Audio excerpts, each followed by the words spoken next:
أولا أعتقد بأنه جمال بالماضي الآن صارت عنده خبرة وتجربة في المنافسات القارية. هذه ثالث بطولة يشارك فيها بعد 2019 و2021. واحدة كانت ناجحة والثانية كانت غير موفقة. أعتقد من الثانية يستخلص دروس كثيرة جدا، والدليل أنه تفضل أنه يخوض تربص تحضيري في قريب من مكان إجراء البطولة لمدة 10 أيام، يخوض مباراتين وديتين مع فريقين محليين مش باللاعبين المحترفين. أتصور بأنها مباريات تطبيقية أكثر شيء، ما دام أنه فضل أنه يلعبها من دون جمهور فهذا أمر عادي كذلك وطبيعي، لأنه يحب يخبي ممكن أشياء عن المنافسين، وهذا من حقه. وعادي أنها تكون من دون جمهور ومن دون إعلام لأنها تطبيقية بالدرجة الأولى. بالنسبة للخيارات، أنا نقرأ ونسمع ونشوف بأنه سيستعين مثلا بيوسف ليلي. أنا لم أكن أتوقع ذلك لأنه صار له مدة بعيد عن المنتخب.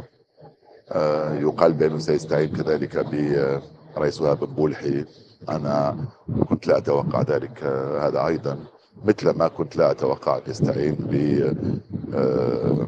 جمال بالعمري دافع المولودية، لأن عندهم أشهر كثيرة يلتحقوا بالمنتخب. الباقي أعتقد بأنه لن تكون فيه مفاجآت كثيرة جدا على مستوى التشكيلة، خاصة وأنه بإمكانه هذه المرة أن تكون عنده تركيبة من 27 لاعب، ولو أنه أيضا 27 لاعب عدد كبير جدا يصعب فيه تسيير غرف الملابس وتسيير المدرجات، تسيير المجموعة كبيرة بهكذا شكل، لأنهم لاعبين دوليين مش فريق، هذا منتخب فالواحد يحب يلعب ضبط طبعا.